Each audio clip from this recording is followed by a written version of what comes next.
The cold bit through Quinlan Yates like a living thing, turning his breath to ice crystals that clung to his beard as he pushed through snow that came up past his knees. He had seen bad weather in these mountains before, spent 3 winters trapping and hunting in conditions that would break lesser men, but this storm had descended with a viciousness that shocked even him. 20 below at least, maybe colder, and dropping fast as the sun disappeared behind thick gray clouds that promised even worse to come. He was still 2 hours from his cabin when he heard the sound that made him stop in his tracks, a low, pained groan coming from somewhere off the trail. Quinlan hesitated. The smart thing would be to keep moving, get to shelter before the real teeth of the storm arrived.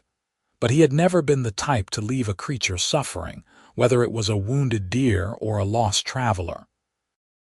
He adjusted the pack on his shoulders and moved toward the sound, his rifle ready just in case. What he found made his eyes widen in surprise. She was an orc, no mistaking that.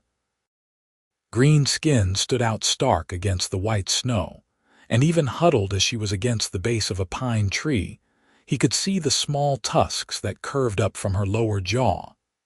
She wore leather armor that might have been adequate in warmer weather, but was doing nothing for her now. Her lips had taken on a bluish tint, and she was shaking so violently that snow was falling from the branches above her. When she looked up at him, her yellow-gold eyes were glazed with cold and pain. "Go ahead," she said through chattering teeth. "Finish it. Better than freezing." Quinlan swore under his breath. He had fought orcs during his time in the border wars, back when he was young and stupid enough to think there were clear lines between good and evil. That was 10 years ago, and he had learned a lot since then. Mostly that freezing to death was a terrible way to die, and he would not wish it on anyone. "Can you walk?" he asked. She blinked at him, confusion cutting through the fog of hypothermia. "What? Can you walk? My cabin is about 2 hours from here, maybe less if we move fast." He was already shrugging out of his heavy wool coat, the one lined with rabbit fur that his mother had made him before he left civilization behind. The cold hit him immediately, but he still had his leather jacket, and his body heat was running high from the exertion of breaking trail. "You are going to help me?" The orc woman stared at him like he had sprouted a second head. "I am going to help you not die," Quinlan corrected. "Beyond that, we can figure things out when we are not freezing. Put this on." She took the coat with trembling hands, and he saw that her fingers were white at the tips. Frostbite, probably. She pulled the coat around herself, and it swallowed her smaller frame. She was tall for a human woman, probably close to 6 feet, but orcs ran bigger and she was on the slight side for her kind. The coat hung past her knees. "What happened to you?" Quinlan asked as he helped her to her feet. She swayed and he caught her elbow to steady her. "Ambush. Bandits. They took my horse, my supplies, everything." Her voice was hoarse, and he could hear the shame in it. "I tracked them for 2 days before the storm hit. Then I lost their trail and could not find my way back." "Bandits have been getting bold lately," Quinlan said. "Come on. We need to move or we will both freeze." He took the lead, breaking trail through the deep snow while the orc woman followed in his footsteps. It was hard work, exhausting work, especially without his heavy coat. The cold seeped through his leather jacket and the wool shirt beneath, chilling his skin until he could barely feel his hands.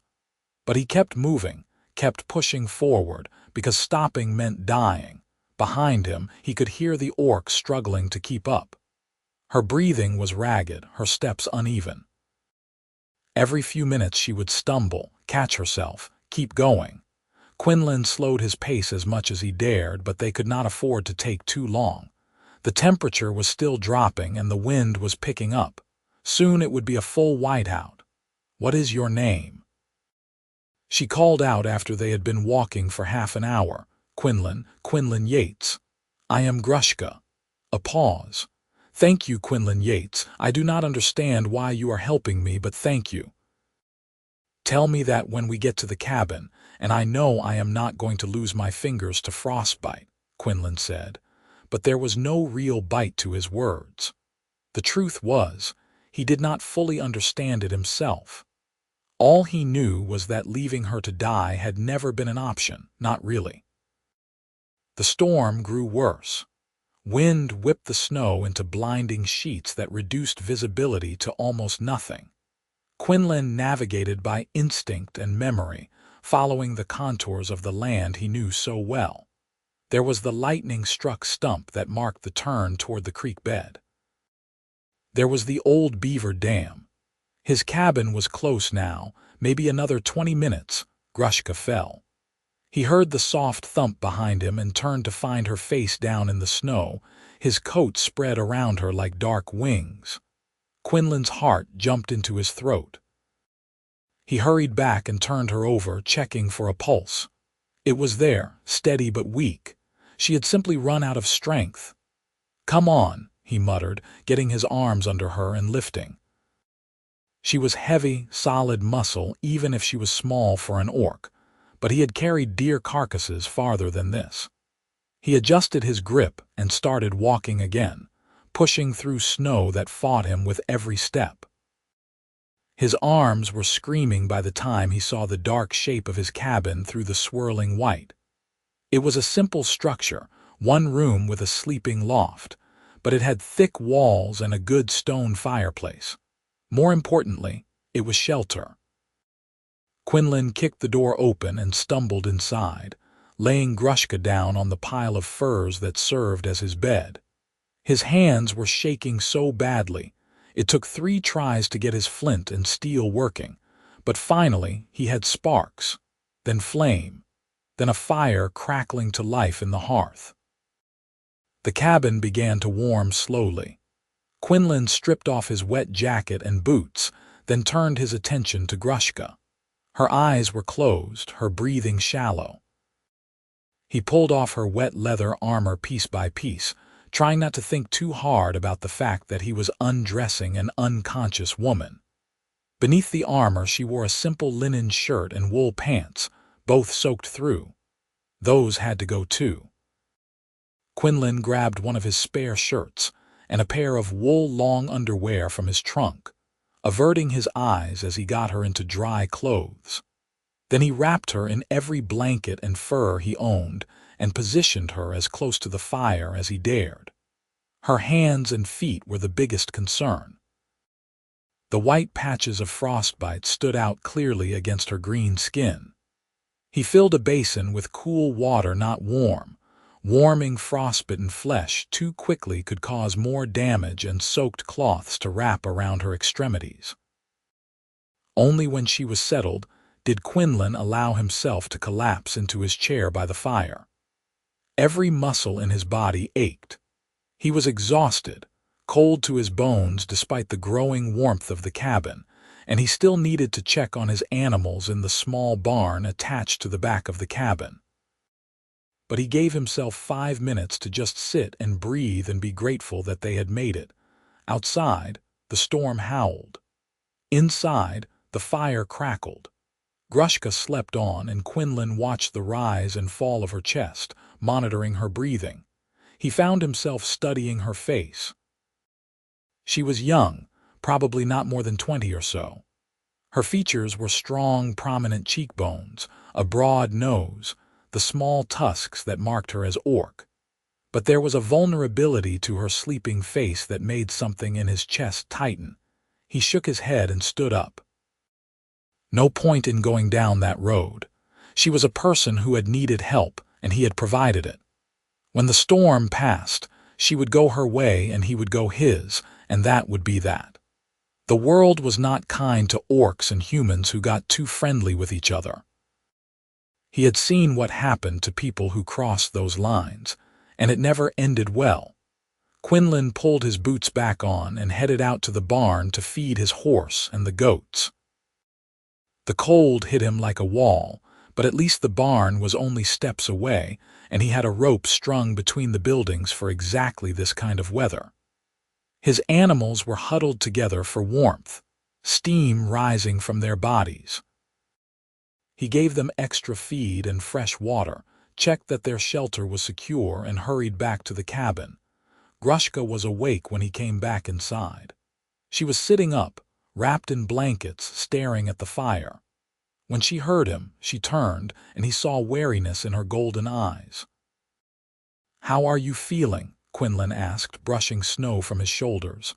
"Like I was trampled by a war horse," she admitted, "but alive, thanks to you." She looked down at herself, registered the dry clothes and blankets, the bandages on her hands and feet. "You took care of me." "Had to." "You were half frozen."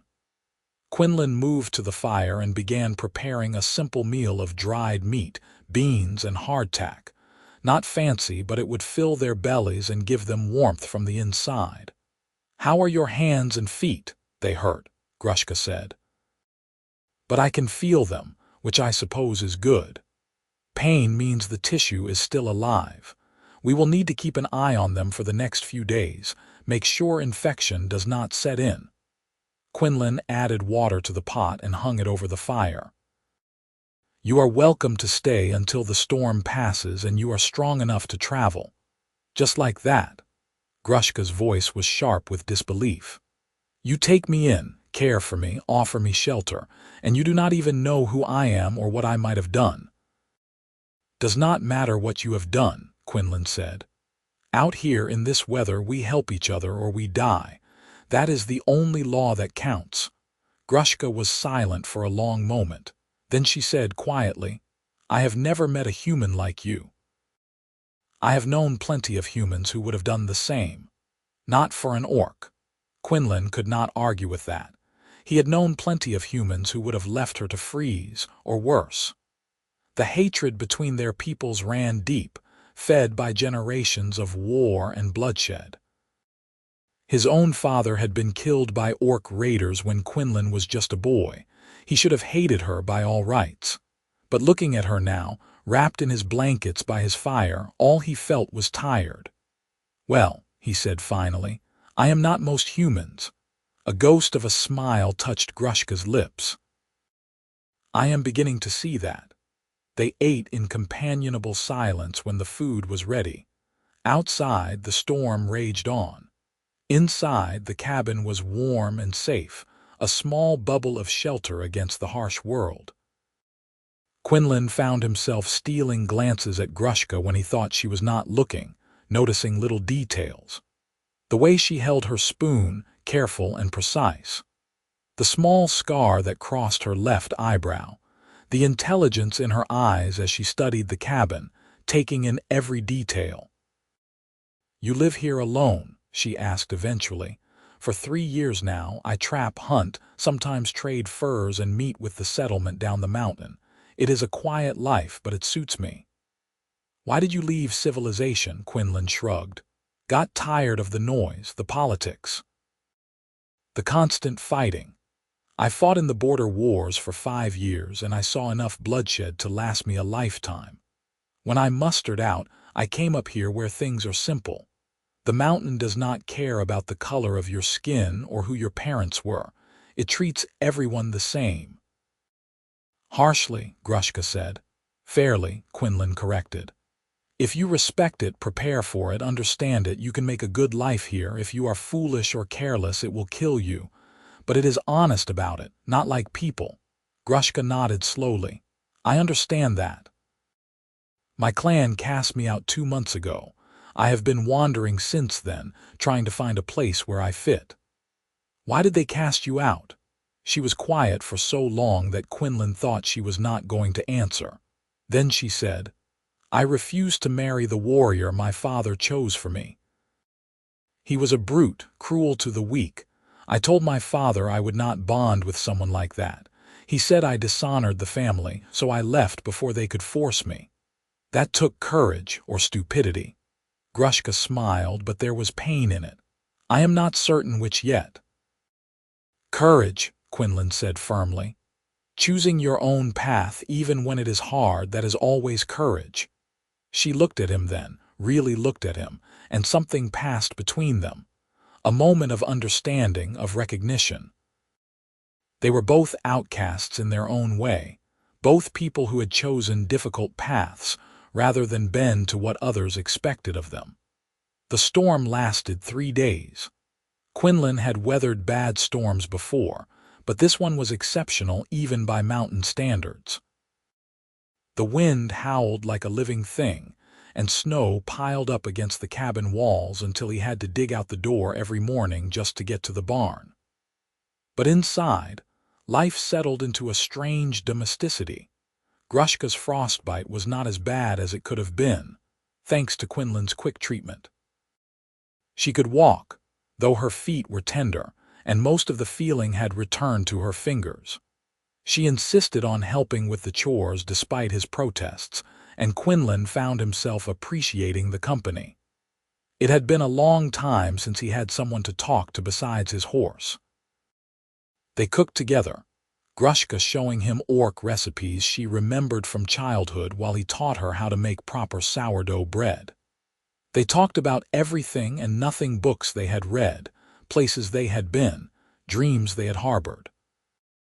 Quinlan learned that Grushka was sharp-witted and well-read, with a dry sense of humor that caught him off guard. She learned that Quinlan could carve intricate figures from wood, and that he sang old mountain ballads when he thought no one was listening. On the second night, as they sat by the fire after dinner, Grushka asked him about the war. "What was it like, fighting my people?" Quinlan was quiet for a moment, staring into the flames. "Terrible," he said finally, "like all wars. Young men and women on both sides, killing each other over borders and resources and old grudges that none of them fully understood. I did things I am not proud of, saw things I wish I could forget. Do you hate orcs?" "No." The answer came quickly, and he realized it was true. "I did for a while. After my father died, I hated orcs with everything in me. That is why I enlisted. I wanted revenge. But after 5 years of fighting, all I felt was tired. I saw orc soldiers crying over their fallen friends. I saw them showing mercy to wounded prisoners. I saw them being brave and scared and human, even though they were not human." He looked at her.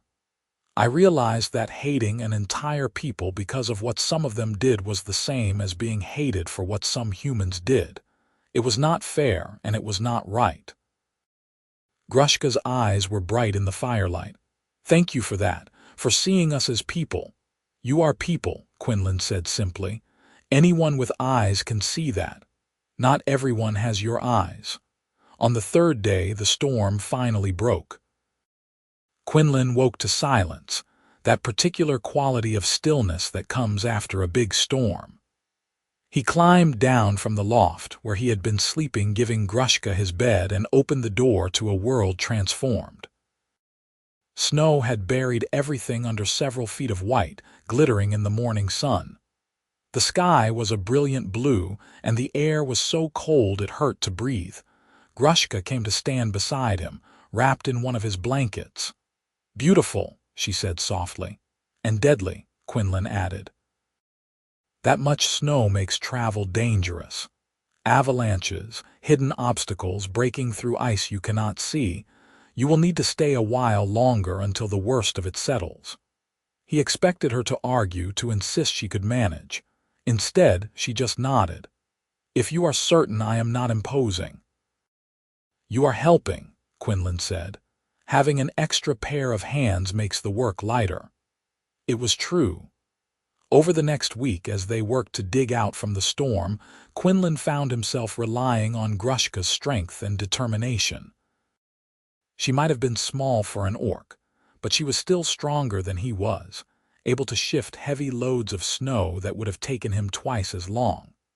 She helped him repair a section of the barn roof that had been damaged by the weight of the snow. She checked his trap lines with him, learning quickly how to set and check the snares. They fell into an easy rhythm, working together during the day and sharing quiet evenings by the fire. Quinlan found himself looking forward to those evenings, to the sound of her voice and the way she laughed at his terrible jokes. He noticed other things too, things he tried not to think about. The graceful way she moved, the strength in her hands, the way firelight caught in her dark hair. He was in trouble and he knew it. One evening, about 10 days after he had found her in the snow, Grushka was helping him prepare dinner when she suddenly went still. Quinlan looked up from the vegetables he was chopping. "What is wrong?" "Nothing is wrong," she said slowly. "That is what is strange. I am happy. I have not been happy in a very long time." Quinlan set down his knife. "You say that like it is a bad thing. It is a dangerous thing." She turned to look at him, and there was something vulnerable in her expression. "I know I cannot stay here forever. I know that when the snow clears enough for safe travel, I will need to leave, but part of me does not want to." "Then do not," Quinlan said before he could stop himself. "Quinlan, I mean it." He took a step toward her. "Stay, help me work the trap lines. We can expand the garden in spring, maybe get a few more goats. There is room here for 2 if you want it. You know what people would say, what they would do." "I do not care what people say. I stopped caring about that a long time ago." Quinlan knew he was crossing a line, knew he should stop talking, but the words kept coming. "You make this place better, Grushka. You make it feel less like a refuge and more like a home. I have not felt that in years." She looked at him for a long moment, her golden eyes searching his face. "What are you saying?" "I am saying I do not want you to leave." He took a breath. "I am saying that somewhere along the way, having you here stopped being about helping a stranger and started being about wanting you to stay.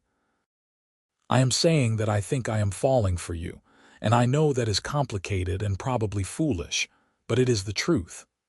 Grushka made a sound that was half laugh, half sob. "You are the most confusing man I have ever met, Quinlan Yates. You saved my life, you treat me with respect, you make me laugh, and now you tell me you have feelings for me. I do not know what to do with that." "You could tell me if you feel the same way," Quinlan suggested. "Or you could tell me I am an idiot and we can pretend I never said anything." She moved closer to him, close enough that he could feel the warmth radiating from her skin. "You are an idiot," she said softly, "but I feel the same way. I started falling for you the moment you gave me your coat, even though I was too cold to realize it at the time. Every day since then has just made it worse." "Or better," Quinlan said. "Or better," she agreed. He reached out slowly, giving her time to pull away if she wanted. She did not. His hand cupped her cheek, his thumb brushing over the green skin. She leaned into his touch, her eyes closing. Quinlan had kissed exactly 3 women in his life, and he had never been particularly good at it. But when he leaned in and pressed his lips to Grushka's, it felt right in a way nothing else ever had. She tasted like the peppermint tea they had been drinking, and her lips were soft despite the small tusks. One of her hands came up to rest against his chest, and he could feel the strength in it, the calluses that matched his own. When they finally pulled apart, both of them were breathing hard. "Well," Grushka said shakily, "that was." "Yeah," Quinlan agreed. They stood there for a moment, foreheads pressed together, just breathing each other in. Then Grushka started to laugh, and Quinlan found himself laughing too, giddy with relief and joy and the sheer improbability of it all. "We are going to have problems," Grushka said when she could speak again. "You know that, right? People are not going to accept this." "Let them talk," Quinlan said. "We are miles from anyone up here, and when we do go down to the settlement, we will deal with it together." "Together," Grushka repeated, like she was testing the word. "I like the sound of that." They finished making dinner, but everything felt different now. There was a lightness to their movements, a playfulness that had not been there before. They kept stealing glances at each other, and every time their eyes met, one or both of them would smile. That night, after they had eaten and cleaned up, Grushka did not retreat to the bed while Quinlan climbed to the loft. Instead, they sat together by the fire, her head on his shoulder and his arm around her waist. They talked about practical things, how to expand the trap lines, where to put a bigger garden, whether they should try raising chickens in addition to the goats. But underneath the practical talk was something deeper, an acknowledgement of the future they were building together. "I have a confession," Grushka said eventually. "What is that?" "I have never done this before. Courted someone, I mean. There was a boy in my clan who I liked when I was younger, but my father forbade it. And then I was supposed to marry that brute, but I ran instead. So I do not really know how this is supposed to work." Quinlan laughed. "Well, you are in luck, because I am terrible at it too. I kissed a girl when I was 15, and it was a disaster. She laughed at me. Then I kissed a woman in a tavern after I enlisted, and I was drunk enough that I barely remember it. And there was one more, a merchant's daughter, but her father chased me off when he found out I was just a soldier with no prospects, so we can figure this out together." "I think we are already doing pretty well," Grushka said. "Better than I imagined anyway." "What did you imagine?" She was quiet for a moment. "I imagined being alone for the rest of my life. I thought no one would want an outcast orc with no family and no home. I thought the best I could hope for was to survive on my own, maybe find work somewhere that would take me despite what I am. I never imagined I would find someone who looked at me the way you do." "How do I look at you?" "Like I matter," she said simply. "Like I am not just an orc or a woman or an outcast, but me, Grushka, a person worth knowing." Quinlan tightened his arm around her. "You are worth knowing. Worth a lot more than that." They sat in comfortable silence for a while, watching the fire burn down to embers. Eventually, Quinlan said, "Do you want to stay up in the loft with me tonight? Just to sleep," he added quickly. "I am not assuming anything. I just thought it might be warmer and more comfortable than being apart." Grushka smiled. "I would like that." The loft was small, really just a platform built into the rafters, but Quinlan had made it comfortable with a thick mattress stuffed with straw and dried grass, and plenty of blankets and furs. They climbed up together, and Grushka settled against him like she had been doing it her whole life. Her head fit perfectly in the hollow of his shoulder, and her arm draped across his chest. "Good night, Quinlan," she murmured, already half asleep. "Good night, Grushka." He lay awake for a while after her breathing had evened out into sleep, marveling at the turn his life had taken. 2 weeks ago, he had been alone, resigned to solitude. Now he had someone who made him laugh, who worked beside him, who looked at him like he had hung the stars. It was terrifying and wonderful in equal measure. The winter passed in a blur of hard work and quiet happiness. Quinlan taught Grushka everything he knew about surviving in the mountains: how to read the weather, how to move safely across snow and ice, how to judge the stability of a slope before crossing it. She taught him orc fighting techniques, practical skills she had learned from her clan that were different from the formal military training he had received. They sparred in the snow, laughing when one of them got the upper hand, and Quinlan learned not to underestimate her speed and strength. They also spent long hours just talking, sharing stories from their lives. Grushka told him about growing up in the clan, about the strict hierarchy and the constant pressure to prove herself. She told him about her mother, who had died when she was young, and her father, who had never quite known what to do with a daughter who asked too many questions and refused to follow the traditional path. Quinlan told her about his childhood on a small farm, about losing his father and watching his mother work herself to exhaustion trying to keep the place going. He told her about the guilt he felt for enlisting instead of staying to help, and the guilt he felt for the things he had done in the war. "You were young," Grushka said when he confessed some of the darker moments, "and you were following orders in the middle of a war. You cannot carry that forever." I know, Quinlan said, but knowing and feeling are different things. Then we will work on it together, she said firmly. Just like everything else. In late winter, they made their first trip down to the settlement. Quinlan needed to trade furs and purchase supplies, and Grushka insisted on coming with him. He had warned her about what to expect: the stares, the whispers, maybe even outright hostility. She had just shrugged and said she had dealt with worse. The settlement was small, barely more than a trading post with a few buildings clustered around it. The proprietor, a grizzled old man named Thomas, looked up when they walked in. His eyes widened when he saw Grushka, and he reached for the rifle behind the counter. "Peace, Thomas," Quinlan said quickly. "She is with me. You brought an orc to my store." Thomas's voice was sharp with disbelief and anger. "I brought a friend to help me carry supplies." "Grushka, this is Thomas. He has been running this trading post since before I was born. Thomas, this is Grushka. She has been helping me on the trap lines this winter." Thomas looked between them, his expression deeply skeptical, but he lowered the rifle. "You vouch for her?" "With my life," Quinlan said without hesitation. There was a long, tense moment. Then Thomas sighed. "Fine. But she breaks anything, you pay for it, and any trouble, both of you are out." "Clear, Crystal," Quinlan said. They conducted their business quickly.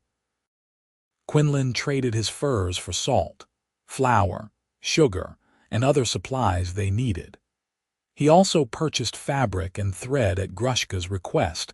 She wanted to make herself some proper clothes instead of wearing his oversized shirts. The whole time, Thomas watched Grushka like she was a wild animal that might attack at any moment. Other settlers who came in gave her a wide berth, some making signs against evil. Grushka bore it all with dignity, her head high and her expression neutral. But Quinlan could see the tension in her shoulders, the way her jaw tightened when someone made a particularly rude comment, just loud enough for them to hear. When they finally left, laden with supplies, he could feel her relax. "That was worse than I expected," she admitted as they started the long trek back up the mountain. "I am sorry. I thought Thomas would be more reasonable. You did what you could, and at least we got what we needed." She shifted the pack on her shoulders. "Will it always be like that?" "Probably," Quinlan said honestly. "At least for a while. People up here are slow to change their minds about things, but Thomas did not kick us out and he took the trade. That is something. I suppose it is." They walked in silence for a while. Then Grushka said, "Thank you for standing up for me. I know it would be easier for you if I were not around." Quinlan stopped walking and turned to face her. "Nothing would be easier without you around. You make everything better, Grushka. Do not ever think otherwise." She smiled, some of the tension leaving her face. "You are very good for my confidence, you know that. Just telling the truth." When they got back to the cabin, Grushka set to work making clothes while Quinlan checked the trap lines. She was a skilled seamstress, he discovered, her strong fingers moving with surprising delicacy as she cut and stitched. Within a few days, she had made herself 2 sturdy dresses and a warm cloak, all in practical colors that would not show dirt. "Much better," she declared, modeling one of the dresses for him. "Now I look like I actually live here, not like I am wearing your cast-offs." "You look beautiful," Quinlan said, and meant it. The dress was simple, forest green wool that brought out the color of her skin, and it fit her properly. But more than that, she looked comfortable, settled, like she belonged. Spring came slowly to the mountains, the snow receding inch by inch to reveal brown earth and the first brave shoots of green. Quinlan and Grushka worked together to prepare the expanded garden, turning the soil and planting seeds. They added to the goat herd, purchasing a pregnant doe from a farmer who was willing to deal with them as long as he did not have to look at Grushka too long. They fished in the streams that swelled with snowmelt, and Grushka proved to have a natural talent for it. Life settled into a rhythm that felt right. They woke with the sun, worked through the day, and spent their evenings by the fire. They talked and laughed and occasionally argued. Grushka had strong opinions about how to organize the root cellar, and Quinlan had his own ideas about the best way to smoke fish, but they always made up before bed. And every night, they climbed to the loft together, falling asleep in each other's arms. Quinlan had never been happier. There was a completeness to his life now that he had not known was missing. Grushka fit into his world like she had always been meant to be there, and he could not imagine going back to the solitary existence he had led before. It was in early summer when the trouble came. Quinlan was checking the far trap line, the one that took him several hours from the cabin, when he heard horses. He froze, listening. 3 riders at least, maybe 4, moving fast, unusual this far up the mountain. He moved quietly through the trees, staying out of sight until he could get a look at who was coming. What he saw made his blood run cold. 4 orc warriors on horseback, all armed, all wearing the markings of a clan. They were stopped in a clearing, examining the ground. One of them said something Quinlan could not hear, and the others laughed. Then they mounted up and continued on in the direction of his cabin. Quinlan ran. He abandoned stealth for speed, crashing through the underbrush in a straight line back toward home. His mind was racing. Had they tracked Grushka? Were they from her clan, come to drag her back? Or worse, come to punish her for dishonoring them? He had heard stories of what happened to orcs who defied their clans. It was not pretty. He made it back to the cabin in record time, bursting through the door to find Grushka kneading bread dough at the table. She looked up in surprise. "Quinlan, what, we have company," he gasped out, trying to catch his breath. 4 orc warriors, armed, heading this way. Are they from your clan? All the color drained from Grushka's face. Did you see their markings? What colors? Red and black, she swore in her native tongue. That is my clan. They must have tracked me. Her hands were shaking as she wiped them clean. I have to go. If they find me here with you, they will kill you. Like hell you are going, Quinlan said. He grabbed his rifle and began loading it. This is our home. We defend it together. Quinlan, you do not understand. These are trained warriors. They will not listen to reason. If they have orders to bring me back or kill me, they will do it, and they will kill anyone who gets in their way. Then we make sure they do not get in, Quinlan said grimly. Bar the door. Get your bow. We are going to make it very clear that you are not going anywhere. Grushka looked at him for a long moment. Then she nodded, her jaw set with determination. Together, she said. Together, he agreed. They worked quickly, barring the door and the shutters, preparing weapons. Grushka had made herself a bow over the winter, practicing until she could hit a target at 100 paces. Quinlan had his rifle and his knife, and he knew how to use both. They positioned themselves at the windows, watching and waiting. The orcs arrived within the hour. They rode up to the cabin boldly, not bothering with stealth. The leader, a massive warrior with a scar across his face, dismounted and approached the door. Grushka, he bellowed. We know you are in there. Come out now and we will make this easy. Grushka's hands tightened on her bow. Quinlan put a hand on her shoulder, steadying her. What do you want? She called back through the door. You know what we want. You dishonored your father, dishonored the clan. You will return and face judgment. I will not. Grushka's voice was strong, no trace of fear in it. I left your clan freely. I owe you nothing. You owe everything. Your father gave you life. The clan gave you strength. And you repay them by running away like a coward. The warrior spat on the ground. And now we hear you are living with a human. You have fallen even lower than we thought. The human has a name, Quinlan called out. And this is my land. You are trespassing. I suggest you leave before someone gets hurt. The warrior laughed, a harsh sound. You think you can threaten us, human? There are 4 of us and one of you, 2 of us, Grushka corrected. And we are defending our home. That makes the odds better than you think. There was a moment of silence. Then the warrior said, "Last chance, Grushka. Come out now or we come in and drag you out, and if your human tries to stop us, we will kill him." Quinlan raised his rifle, sighting down the barrel at the warrior. "Try it," he said quietly. "The first one through that door gets a bullet." The warriors conferred among themselves. Quinlan could not hear what they were saying, but he could see them gesturing, arguing. Finally, the leader turned back to the cabin. "You have until sunset to change your mind," he called.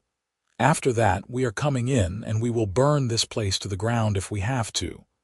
They retreated to the tree line, setting up a camp where they could watch the cabin. Quinlan lowered his rifle, his heart pounding. "What do we do?" Grushka asked. "We cannot hold them off forever. Eventually they will rush us, and there are too many of them." "We need help," Quinlan said. "Thomas. If I can get to him, convince him to bring some of the settlers up here, we might have a chance. 4 orc warriors might think twice about attacking if they are facing a dozen armed humans." "You would never make it," Grushka protested. "They are watching. The moment you leave, they will cut you down." "Not if I go out the back, through the barn. There is a trail that leads down the other side of the mountain. It is rough, but I can make it." He turned to her. "You will have to hold them off until I get back. Can you do that?" Grushka nodded, though her face was pale.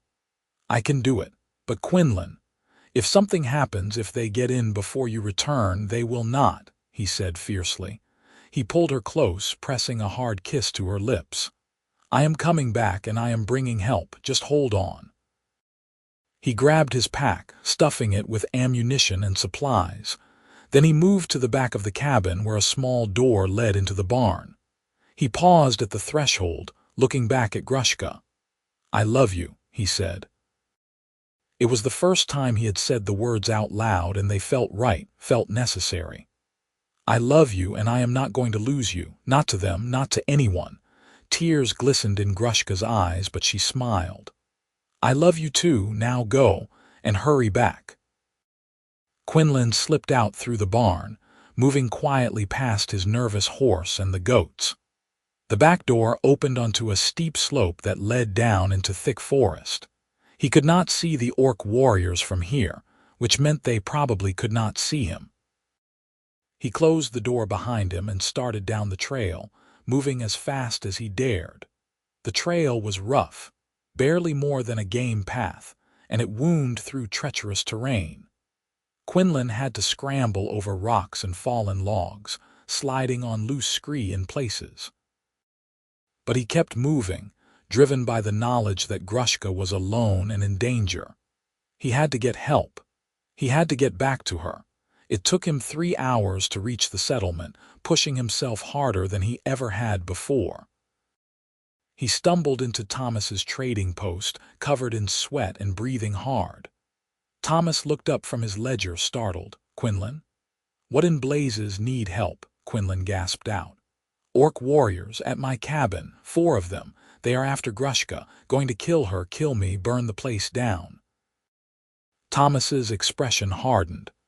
"And why should we help an orc?" "Because she is a person who has done nothing wrong except refuse a forced marriage."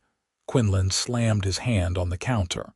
"Because I am a member of this community and I am asking for help. And because if we let orc war parties come onto our land and do whatever they want, none of us are safe." "He has a point," someone said from the doorway. Quinlan turned to see Margaret, one of the older settlers, a widow who ran a small farm down the valley. "If there are orc warriors this far into our territory, they need to know they cannot just do as they please." "It is not our fight," Thomas grumbled, but he was already reaching for his rifle. "It is now," Margaret said firmly. "Spread the word. We are going up the mountain." Within an hour, Quinlan was leading a group of 8 armed settlers back up toward his cabin. It was not as many as he had hoped for, but it would have to be enough. They moved quickly, taking the main trail this time. As they climbed, Quinlan explained the situation in more detail: who Grushka was, why the warriors were after her, what they had threatened. "So you are really living with an orc?" asked one of the men, a young farmer named Jack. "I am really living with a woman I love who happens to be an orc," Quinlan corrected. "And if anyone has a problem with that, we can discuss it after we make sure she is still alive." No one argued. They reached the cabin just as the sun was setting. The orc warriors were gathered at the tree line, preparing to make their move. When they saw the group of armed humans emerging from the forest, they hesitated. Quinlan strode forward, his rifle in his hands. "I told you to leave," he called. "Now you are going to have to deal with all of us." The scarred warrior's face twisted with anger. "You would side with an outcast orc over your own kind." "I am siding with the woman I love over bullies who think they can come onto my land and make threats," Quinlan shot back. "Now get out before this turns ugly." The warriors looked at each other. 4 against 9 were not good odds, especially when the 9 had the high ground and were defending a fortified position. The leader spat on the ground again, but he mounted his horse. "This is not over," he shouted. "The clan does not forget." "Neither do I," Quinlan said coldly. "And if you come back, I will be ready." The warriors rode off, disappearing into the forest. Quinlan did not lower his rifle until they were out of sight. Then he turned and ran to the cabin, pounding on the door. "Grushka, it is me. Open up." The bar scraped and then the door flew open. Grushka stood there, bow in hand, her face streaked with tears. When she saw Quinlan, she dropped the bow and threw herself into his arms. "You came back," she sobbed. "You came back." "I told you I would," Quinlan murmured, holding her tight. "I told you." Behind him, the settlers shifted awkwardly. Thomas cleared his throat. "So, this is her then." Quinlan turned, keeping one arm around Grushka. "This is Grushka, my partner. The woman I am going to spend the rest of my life with if she will have me." There was a long silence. Then Margaret stepped forward, looking Grushka up and down. "You make good bread?" Grushka blinked, surprised by the question. Yes, I make good bread. And you can handle a bow?" "I can." "Well then." Margaret nodded, as if that settled something. "Welcome to the community. Anyone who can bake and shoot is all right in my book, even if you are green." A few of the others chuckled at that, and the tension eased. Not everyone looked happy about it. Thomas was still scowling, but no one was pointing weapons anymore. "Thank you," Grushka said quietly, "for coming to help. For standing with Quinlan. I know it was not easy." "Nothing worth doing ever is," Margaret said. She looked at Quinlan. "You two are going to face trouble, you know that. Orcs who want her dead, humans who do not approve. It will not be easy." "We know," Quinlan said, "but we are doing it anyway." "Good." Margaret smiled. "Then you will do just fine."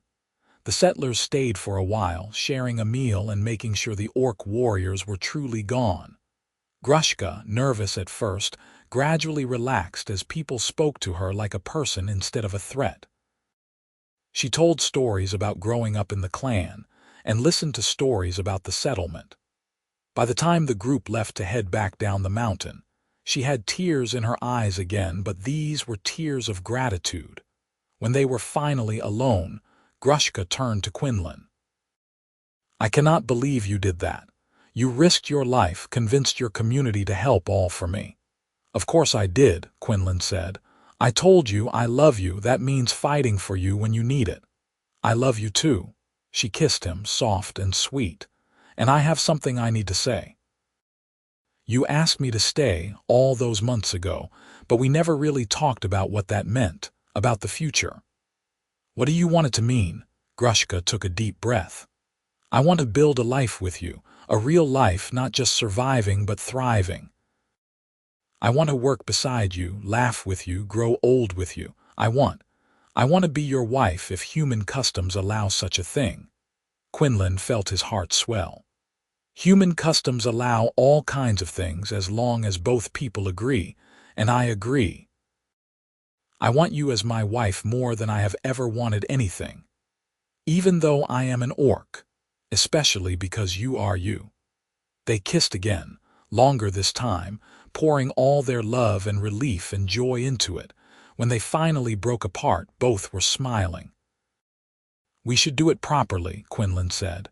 "Have a ceremony, invite the community, show everyone that we are serious about this. Will they come? Some will, and those are the ones who matter." Over the next few weeks, they prepared for the wedding. It was going to be a simple affair. Neither of them wanted anything fancy, but it still required planning. Grushka made herself a new dress, white wool embroidered with green thread in traditional orc patterns. Quinlan cleaned up the cabin and the yard, and built a small arbor where they could stand for the ceremony. Margaret agreed to officiate, citing some long-forgotten authority as a widow of the community. Thomas grumbled, but agreed to provide refreshments for the guests. Other settlers offered help as well, some genuinely supportive, others simply curious to see what an orc-human wedding looked like. The day of the wedding dawned clear and bright, a perfect summer morning. Grushka was so nervous she could barely eat breakfast, and Quinlan was not much better. But when the guests began to arrive, a small group, maybe 15 people total, they both felt their anxiety ease. These were people who had chosen to support them, to witness their union. That meant everything. They stood beneath the arbor, hands clasped, as Margaret spoke words about love and commitment, and the courage it takes to forge your own path. Grushka's voice shook a little as she made her vows, promising to stand beside Quinlan in good times and bad, to honor him and cherish him for as long as she lived. Quinlan's voice was stronger, but no less emotional, as he made the same promises to her. When Margaret pronounced them husband and wife, the small crowd cheered. Quinlan pulled Grushka close and kissed her, not caring who was watching or what they thought. She was his wife now, and he was her husband, and that was all that mattered. They celebrated into the evening, sharing food and drink and stories.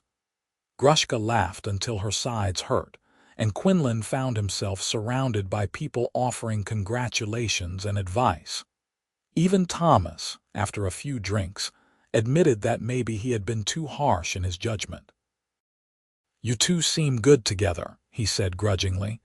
"And she did make excellent bread for this party, so maybe I was wrong." "Maybe you were," Quinlan agreed with a smile. When the guests finally left and they were alone again, Quinlan and Grushka stood outside the cabin, watching the stars come out. Grushka leaned against him, her head on his shoulder. "I cannot believe this is real," she murmured. 6 months ago, I was dying in the snow. Now I am married to the most wonderful man in the world. 6 months ago, I was alone and resigned to staying that way," Quinlan said. "Now I have a wife who makes every day better just by being in it. Funny how life works." "Funny," Grushka agreed, "and terrifying, and wonderful." They stood there for a while longer, just breathing in the cool night air and enjoying the peace. Then Quinlan took Grushka's hand. "Come on, wife," he said. "Let us go to bed. We have a whole life ahead of us, and I want to start it right." Grushka smiled, and together they went inside. The years that followed were not without challenges. The Orc clan sent another group of warriors the following spring, but this time the settlers were ready, and the warriors retreated without a fight. Some travelers who came through the area made rude comments or refused to trade with them once they knew about Grushka.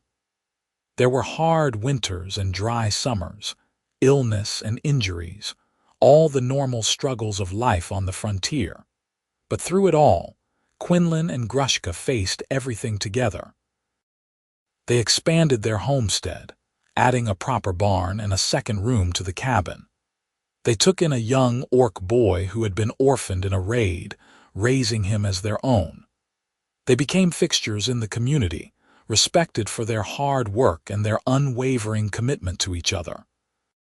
On their 5th anniversary, they hosted a celebration at their homestead. The guest list had grown over the years. More settlers had moved to the area, and many of them had become friends. There were even a few orcs who had heard about Quinlan and Grushka and come to see if the rumors were true, that a human and an orc could build a life together.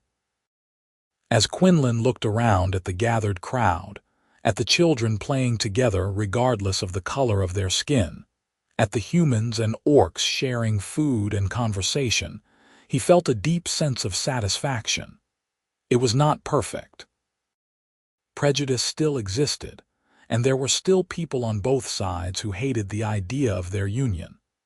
But they had carved out a space where love mattered more than species, where people were judged by their character rather than their race. Grushka found him standing apart from the crowd, watching.